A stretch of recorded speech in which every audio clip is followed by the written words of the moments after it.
Hello, Blue Jays fans, and welcome to Sunny Side of the Dome. I'm your host, Karen Soutar, and I'm here to talk some Blue Jays baseball with you for the next half hour or so. Sunny Side of the Dome is brought to you by Jays from the Couch. We normally stream live on Thursdays at 6 p.m. This week we had a scheduling conflict, so here I am on Wednesday. And if anybody is tuning in live on this special, unusual day, thank you very much for your support. If you can find us on Facebook, Twitter, or YouTube. If you are tuning in live and you think of a question or comments, please do send it all in. I love the interaction with the audience. I think it makes the show just that much better. And if you can't catch the live version, but you still want to see what my 2 cents are this week, then that's great too. When you're ready for us, we're ready for you. You can catch the archive version on all of those media, so Facebook, Twitter, YouTube, and if you prefer, you can also download and listen as a radio podcast. So basically, any quality podcast carrier has Jays from the Couch, and not just Sunny Side of the Dome, but all the other shows as well. Speaking of which, I hope you're checking out the other shows.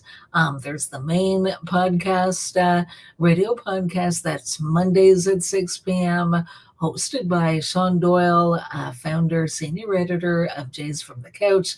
He's always got lots of great ideas, different presenters, guest presenters a lot of the time, and lots of fun stuff to check out. And of course, the other show is the On Feck Circle. That's Tuesdays at 6 p.m., hosted by my crazy colleague, the Feckless Wonder, Steve Feck. So what can you say about Steve that hasn't already been said? He's very unique. He has a wealth of experience in the world of baseball. He's smart. He's funny. He'll probably give you a perspective that hasn't occurred to you, and you might or might not agree with him, but he'll give you something to think about. So definitely check that out if you haven't already been doing so. So, happy Wednesday evening, Blue Jays fans. How's everybody doing? This week, it's been almost a week since my last show, not quite, but I trust everybody is in better spirits now, hopefully, than we were around last Thursday. I mean, in the midst of that absolutely awful stretch of 11 games where that Sorry Blue Jays go 2-9 from May 15th through May 25th. And part of the really unfortunate part of that is that was all against division rivals, the Yankees, Orioles, and then the Rays. But I'll get back to that. Great to see them playing better, of course. And I'm hopeful that the trajectory, which is headed upwards, will continue to do so. In the meantime, leading off, as always, the transactions for the last 6-day period. So hasn't been tons and tons of them, fortunately, which means that the guys are pretty much staying healthy, playing well enough that nobody's being sent down or anything like that.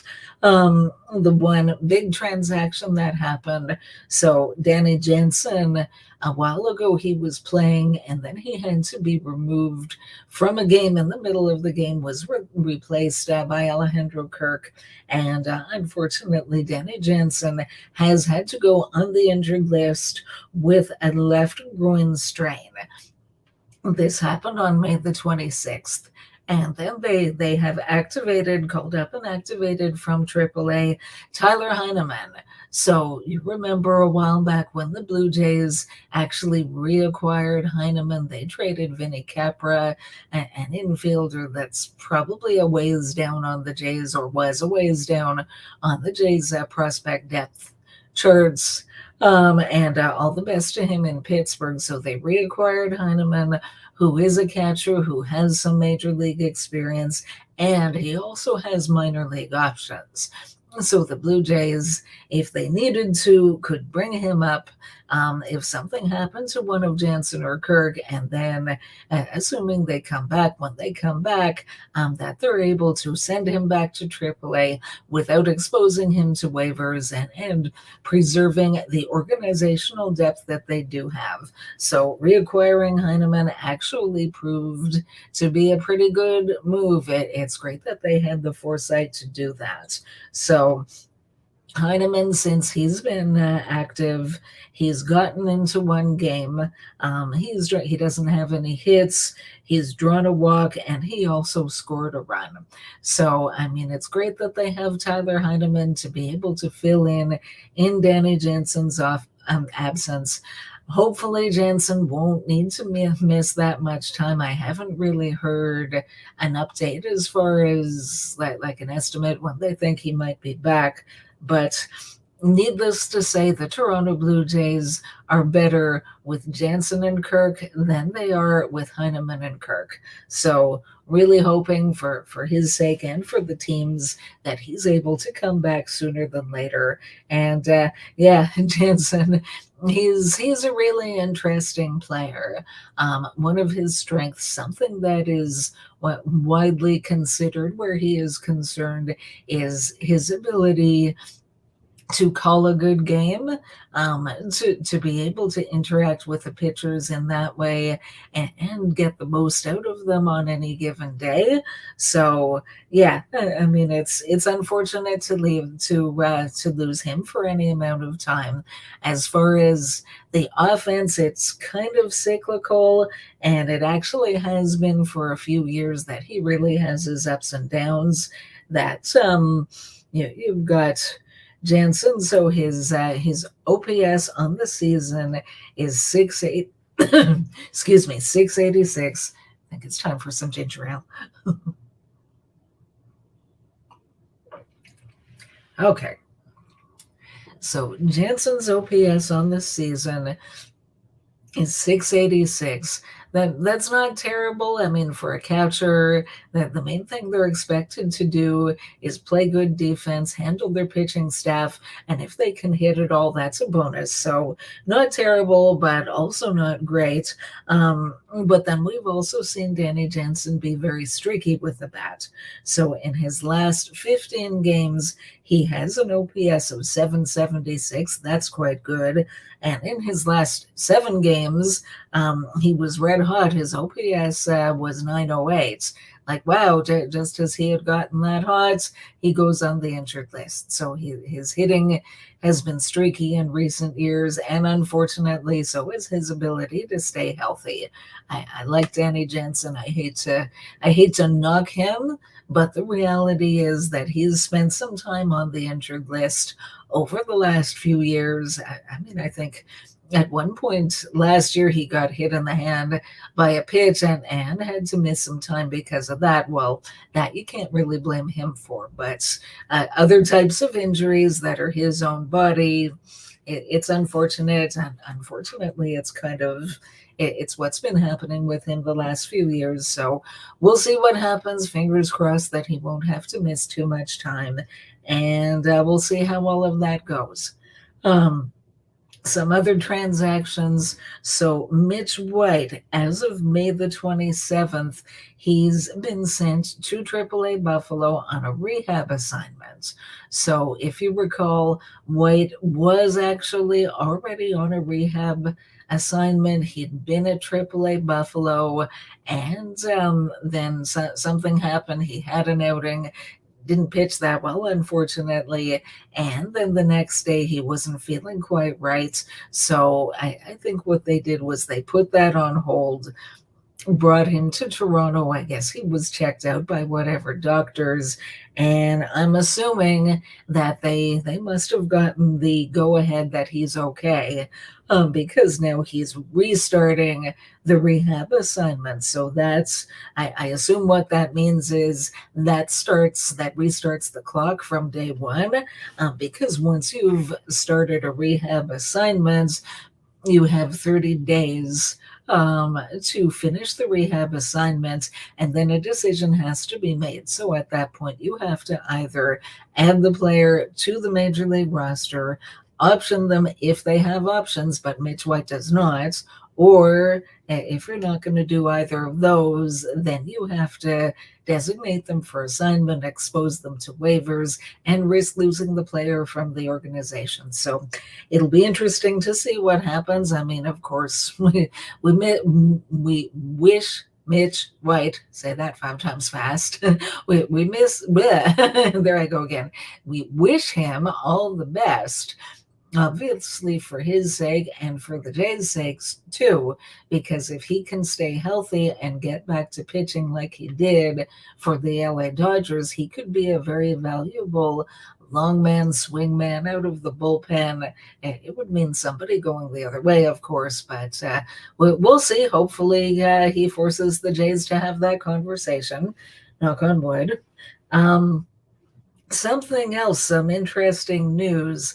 And while putting together my show for the transactions, I always check that section of the Blue Jays website. So I checked again not long before going on the air, and it doesn't list any of this, what I'm about to say. The only reason I know about it at all is my obsession with Twitter, and somebody that I follow was actually talking about it yesterday. So it looks like both Santiago Espinal and Zach Pop, who were both on the injured list, have become a rehab assignment. They both got into a game yesterday at Single A, and I'm sure they weren't optioned or anything. And if they were going to be optioned, it wouldn't be down to Single A. So that's got to be a rehab assignment. I'm just curious as to why it isn't listed on the Jays website as far as transactions, but regardless. So at this point, they've each gotten into one game at A-ball. So Espinal yesterday went 2 for 3, and one of the hits was a double, so that's great.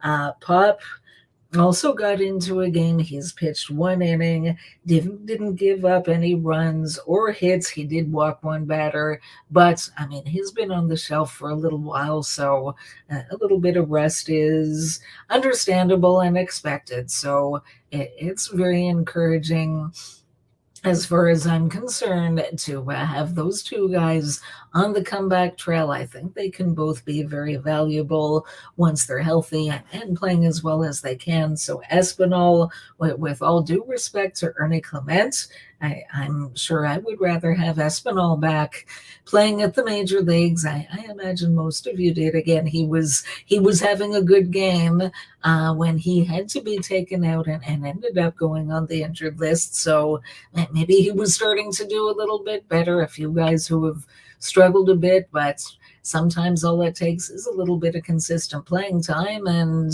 the results can come. And then Zach Pop, that's another interesting possibility there. So I believe everything that was said about him when he was acquired via trade in the middle of last season, that he really has a high ceiling. He throws high 90s.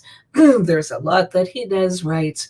The Blue Jays thought enough of his ability and development that he made the team out of spring training, even though he has options. Excuse me a moment. And he started the season, and he was absolutely fantastic for quite a period of time. Then, unfortunately, he came back to earth. So don't really know, since he ended up on the injured list, how much of the later subpar performance was injury related, how much of it was major league hitters adjusting to him, and he hadn't yet adjusted back. So whenever he is healthy, it'll be very interesting to me whether the Jays choose to add him back to the major league roster right away, or if they want to see him get into some games at AAA Buffalo and just be a little more confident that he can do what they think he can do, rather than what he was doing the last little while before he went on the IL. And then the question becomes, if they do add him back, who do you replace? So lots to think about there. Again, hopefully Pop will be healthy and pitching really well really soon, and give them lots of good options to think about, and things to decide. So that's the transactions, and now even those that weren't officially announced, but yay Twitter. So now you're up to date as far as that goes. All right. So on to the heart of tonight's order. Our Toronto Blue Jays. And we all know where they are this season. We know about the good, the bad, and in some cases the ugly. So here we are with 107 games left to play in the season. So that's quite a lot. That's almost 2/3 of the season still. That hasn't yet happened. Our Blue Jays are 29 and 26. So overall, that's not too bad. They climbed out of the cellar. They were actually in 5th place in the ultra competitive AL East, where all 5 teams are above 500. So yeah, they were 5th not long ago, and then they actually caught and passed the Boston Red Sox. So hopefully they stay ahead of them. And I mean, they did pretty well overall before that 11-game skid. They really had one of the better records in all of baseball. And even in spite of that, even though they lost 9 of 11 games there, 29 and 26, it's good for the 6th best overall record in the American League. When you consider the slide that they went on for a while there, that's actually not that bad. And it's a reminder to all of us. It is a 162 game season. If your team goes on a slide, they were previously playing pretty well, and all of a sudden they can't seem to buy a win. If it's this early, it's not that the losses don't matter, because they do, but there is still time for them to climb out of this hole that they've dug themselves and get back into it. The thing is, when you go on a slide like that, it's not going to happen overnight. So that's why the main theme of today's episode is baby steps. You have to take small steps back toward respectability, back toward being in a playoff spot, and back toward hopefully getting back to the playoffs and having a better showing in the playoffs than they have in the last 2 times that they got there, where they lost 2 games and then it was all done. So yes, they're 4th in the AL East. Next up, the New York Yankees, who are 4 games ahead of them. The Baltimore Orioles are 6 games ahead of them. And the Tampa Bay Rays, who unfortunately won today, are 9.5 games ahead of the Blue Jays. So I still think that they can catch and even pass all of those teams, but it's not going to be easy. They really have to play their best baseball. And again, one step at a time. If they gain a little bit of ground here and a little bit of ground there, as long as they don't start falling back, as long as it's not 1 step forward, 2 steps back, I really think this team has the talent to get it done. Excuse me a moment.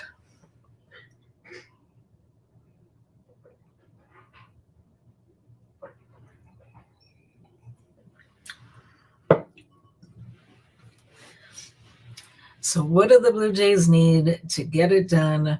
What do they need in order to be consistent, move forward, and start passing some of those teams? So one player I want to highlight a little bit, and he just gets so much hate, at least on social media, from a lot of the users that I see, is Kevin Biggio. So Kevin Biggio has really had an up and down career. He made his debut with the Blue Jays in 2019, and since then he had a pretty good rookie campaign in 2019, did all right in 2020, and then since then he's just really been up and down and back and forth as far as sustaining any consistent results. And a lot of people were ready to DFA him. A lot of people might still be ready to DFA him and think that just about anybody could do better. So I'm going to share some numbers. Overall on the season, Biggio's OPS is 593. Well, that's clearly not good. That overall isn't going to win you any games. But as we know, he hasn't really been a regular player. Whit Merrifield has played very well, hit very well. He's earned the right to be the starting second baseman, except for those days when he's playing in the outfield and then somebody else, such as Biggio, has got to play there instead. Um, and like anything else, playing time, it can really help people to find some consistency. So in Biggio's last 15 games, he's actually hit much better than he did earlier in the season. So his OPS is 886. That's very good. If he were doing that all season, we might be talking about Biggio going to the All-Star game. Unfortunately, those aren't his season numbers. That's just recently. So how about in the last 7 games? Anybody want to guess? Biggio's OPS in his last 7 games is 1271. I want a microphone so I can drop it. I think reports of his demise have been greatly exaggerated. I'm really glad that Kevin Biggio is still on this team. I think that when he gets some consistent playing time, that he can still be a really good player. He can be a really useful player. He plays second base, he plays first base, he plays right field. There are a lot of different things that Kevin Biggio has always done right. So I look forward to him hopefully continuing this turnaround on the season.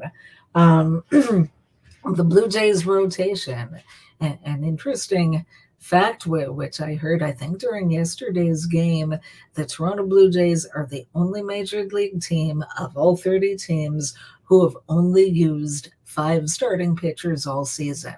And that's no small feat. We're 2 months into the season, so knock on wood, everybody has stayed healthy enough, and there have been a few scares. I mean, Bassett took himself out of a game a while ago because of a back, and we've had a couple guys hit by comebackers, and but performance overall, I'd say overall as a group, I've mostly been pretty happy.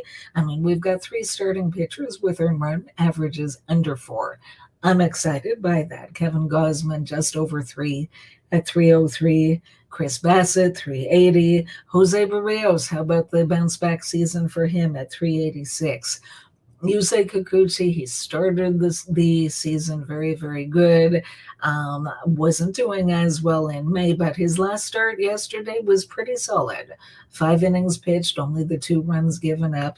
I mean, again, I think the Blue Jays have the talent to do this. They have to play like they've been playing over the last 4 games. They're 3-1 since the players only team meeting. What was that what they needed all along? Who the heck knows? But you know what? Whatever works as far as I'm concerned. Yeah. And the way they played yesterday, I really like that. The Blue Jays got 14 hits, so they were scattering hits up and down that lineup. The only starting player who didn't have a hit yesterday was Bo Bichette. He had an RBI, but really you can't complain about Bo Bichette's hitting. He's been one of their best hitters and one of the better hitters in the league pretty much all season. So he didn't get any one day, not that big a deal. Yeah, I'm just really impressed with the way that they can play when they play up to their potential. And one real find that they seem to have, knock on wood, is Nate Pearson. So the Blue Jays have been waiting for him to arrive on the scene. And at first they thought he was going to be like an ace starting pitcher, and he just had too many injuries and missed too much time. And it looks like for the foreseeable future, if not for his career, the decision has been made that, you know what, Nate Pearson is a relief pitcher, and let's see how good a relief pitcher he can be. And oh man, has he ever been a godsend to this team? A 169 ERA. They started him off slowly as far as leverage situations, and as he has continued to perform well and improve on his command, that they've trusted him a little bit more and a little bit more as far as meaningful situations. Came into the game yesterday after Kikuchi went 5 innings. Pearson pitched 2 innings, no runs, no hits, no walks, and 4 of the 6 outs that he got were via strikeouts. He has arrived, knock on wood. The only thing I want, other than for him to keep doing what he's doing, is to stay healthy. Let's hope this is the year that it finally happens and he can stay healthy going forward. And I really think that he can help the Toronto Blue Jays a lot. So let's hope for the best. And what did I do? Okay, looks like I missed the Blue Jay colored glasses for today. So that I'm almost done with today. So I'm going to do 3 Blue Jay colored glasses, but figuratively speaking. So imagine that I've got the glasses on if you regularly turn into the show. And thank you. My wonderful husband, Ron, just put the glasses off to the side. So thank you so much. All right. 3 Blue Jay colored glasses. I really do my best to get organized before shows, but sometimes I forget something here and there. So anyway, so yes, here we are. Yes, through Blue Jay colored glasses. So here we are with just under, 2/3 of the season left to go. And there have been people who've been so frustrated that they were willing to give up on this team. I think it's way too early. I think there's way too much talent. And prior to that 11-game skid, they had won enough games that they're still very much in contention even when that happened. So I'm not giving up on them, and I really hope anybody who felt like they were giving up on them, I hope they've been paying attention to the last few games. I hope you're jumping back on the bandwagon, if you want to call it that, or whatever it is. But there's a lot of baseball left in this season. I really do think that the best is yet to come for this young team. Vladimir Guerrero Jr. over the last 2-3 weeks, whatever it's been, has really struggled. And I don't know if everybody's heard, but his uncle, Wilton Guerrero, is now up in Toronto visiting. And apparently Wilton knows Vlad and his game, and in particular his swing, better than pretty much everybody, even better than his own dad. So I'm hoping that it's a good sign. And then since he's been here, it was mentioned yesterday, and he did have 3 hits yesterday. So hopefully that's the beginning. I don't doubt his talent. I know some people have started to wonder if he was overrated all this time. I do not. I really think that the special talent that he still is. He's not overrated. He just, whatever it is, he deals with things, that things happen, and he gets into a slump. And he has to find a way out. So hopefully with the help of his uncle Wilton, he'll go back to being the player that I think we all believe that he can be, and he can really make a big contribution to this team when he's doing everything that we know that he can. Bo Bichette has been on fire pretty much all season. George Springer is finally healthy, and once he's healthy, he's an absolute beast. Kevin Kiermaier, I mean, we can't have hope for anything more from Kevin Kiermaier than what we're getting. The hitting has been such a huge, pleasant surprise. The defense is maybe as good as it's ever been for him, and that's saying a lot. He's just been so phenomenal. He's back in the lineup tonight after missing a few games. Really hope that he stays healthy and that he can continue to contribute. So again, so much So much talent on this team. They just really all need to put it together at the same time. No more viruses in that clubhouse, let's hope. Whatever the heck that was. So, and yeah, I think there's going to be a lot of fun baseball for the rest of this season, and I'm looking forward to watching it. Really hope all of you are too. On that note, that's all I've got for you for today. Thank you very much for tuning in. Let's go, Blue Jays, and I'll see you again next week.